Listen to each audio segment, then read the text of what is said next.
কলকাতায় শুরু হয়ে গেছে এই বছরের তৃতীয় বইমেলা। হ্যাঁ, বসন্ত বইমেলার কথাই বলছি। চলো, তোমাদেরও তাহলে আমাদের সাথে একটু ঘুরিয়ে দেখাই।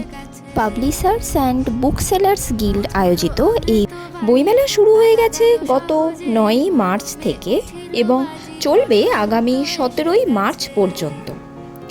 প্রতিদিন দুপুর 2টো থেকে রাত্রি 8টা পর্যন্ত খোলা থাকছে কলেজ স্ট্রিটের কলেজ স্কোয়ার প্রাঙ্গণের এই বসন্ত বইমেলা। আমরাও ইতিমধ্যেই একদিন বিকেলে চলে গেছিলাম বইমেলায় বইপত্র নেড়েচেড়ে দেখতে। বেশ ভালো ছাড়ে পাওয়া যাচ্ছে এখানে বই। অন্তত 20 থেকে 25% ছাড় তো প্রায় প্রতিটা দোকানেই পাওয়া যাচ্ছে। আবার কোথাও কোথাও তো 1000 টাকা মূল্যের ওপর বই সংগ্রহ করলে 30% পর্যন্ত ছাড়েও পাওয়া যাচ্ছে। তাহলে তোমাদের যাদের ইচ্ছা আছে বইমেলায় যাওয়ার, এখনও তো বেশ কিছুদিন চলবে বইমেলা, আর উইকেন্ডও শুরু হয়ে গেছে, তাই তোমরাও যাও, ঘুরে এসো বইমেলায় একবার।